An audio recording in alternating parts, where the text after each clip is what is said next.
Ester, capítulo 9. E no mês duodécimo, que é o mês de Adar, no dia 13 do mesmo mês em que chegou a palavra do rei e a sua ordem para se executar, no dia em que os inimigos dos judeus esperavam assenhorear-se deles, sucedeu o contrário, porque os judeus foram os que se assenhorearam dos seus aborrecedores. Porque os judeus nas suas cidades, em todas as províncias do rei Assuero, se ajuntaram para pôr as mãos sobre aqueles que procuravam seu mal, e nenhum podia resistir-lhes, porque o seu terror caiu sobre todos aqueles povos.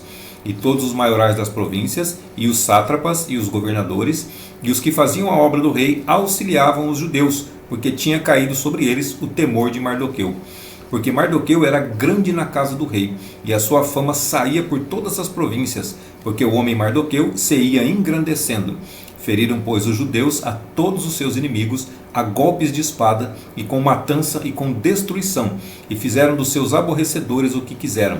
E na fortaleza de Suzã, mataram e destruíram os judeus 500 homens, como também a Parsandata, e a Dalfon, e a Aspata, e a Porata, e a Adalia, e a Aridata, e a Farmasta, e a Arizai, e a Aridai, e a Vaizata. Os 10 filhos de Amã, filho de Amedata, inimigo dos judeus, foram mortos, porém ao despojo não estenderam a sua mão. No mesmo dia veio perante o rei o número dos mortos na fortaleza de Suzã, e disse o rei a rainha Ester: na fortaleza de Suzã mataram e destruíram os judeus 500 homens e os 10 filhos de Amã. Nas mais províncias do rei, que fariam? Qual é, pois, a tua petição? E dar-se-te-á. Ou qual é ainda o teu requerimento? E far-se-á. Então disse Ester: se bem parecer ao rei, conceda-se também amanhã aos judeus que se acham em Suzã, que façam conforme o mandado de hoje, e enforquem os 10 filhos de Amã numa forca. Então disse o rei que assim se fizesse, e publicou-se um edito em Suzã, e enforcaram os 10 filhos de Amã. E reuniram-se os judeus que se achavam em Suzã, também no dia 14 do mês de Adar, e mataram em Suzã a 300 homens, porém ao despojo não estenderam a sua mão. Também os demais judeus que se achavam nas províncias do rei se reuniram para se porem em defesa da sua vida e tiveram repouso dos seus inimigos, e mataram dos seus aborrecedores 75.000, porém ao despojo não estenderam a sua mão. Sucedeu isso no dia 13 do mês de Adar, e repousaram no dia 14 do mesmo, e fizeram daquele dia dia de banquetes e de alegria. Também os judeus que se achavam em Suzã se ajuntaram nos dias 13 e 14 do mesmo, e repousaram no dia 15 do mesmo, e fizeram daquele dia dia de banquetes e de alegria. E também os judeus das aldeias que habitavam nas vilas fizeram do dia 14 do mês de Adar dia de alegria e de banquetes e dia de folguedo e de mandarem presentes uns aos outros.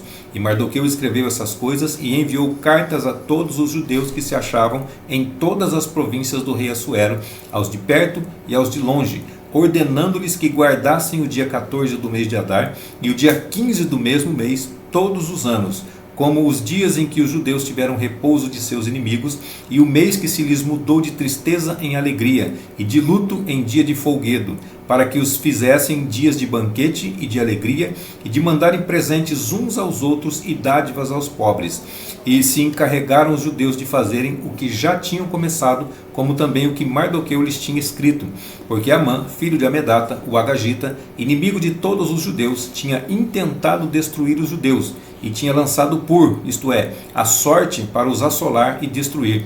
Mas vindo isso perante o rei, mandou ele por cartas que o seu mau intento, que intentara contra os judeus, se tornasse sobre a sua cabeça, pelo que o enforcaram a ele e a seus filhos numa forca. Por isso, aqueles dias chamaram Purim, do nome Pur, pelo que também, por causa de todas as palavras daquela carta, e do que viram sobre isso, e do que lhes tinha sucedido, confirmaram os judeus, e tomaram sobre si, e sobre a sua semente, e sobre todos os que se achegassem a eles, que não se deixaria de guardar esses 2 dias, conforme o que se escrevera deles, e segundo o seu tempo determinado, todos os anos, e que estes dias seriam lembrados e guardados geração após geração, família, província e cidade, e que estes dias de Purim se celebrariam entre os judeus, e que a memória deles nunca teria fim entre os da sua semente. Depois disso, escreveu a rainha Ester, filha de Abiail, e Mardoqueu, o judeu, com toda a força, para confirmarem segunda vez esta carta de Purim.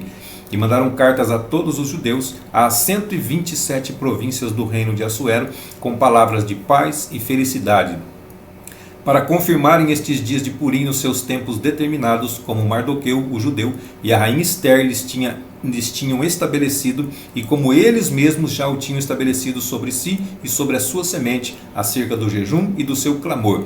E o mandado de Ester estabeleceu o que o respeitava ao Purim, e escreveu-se no livro.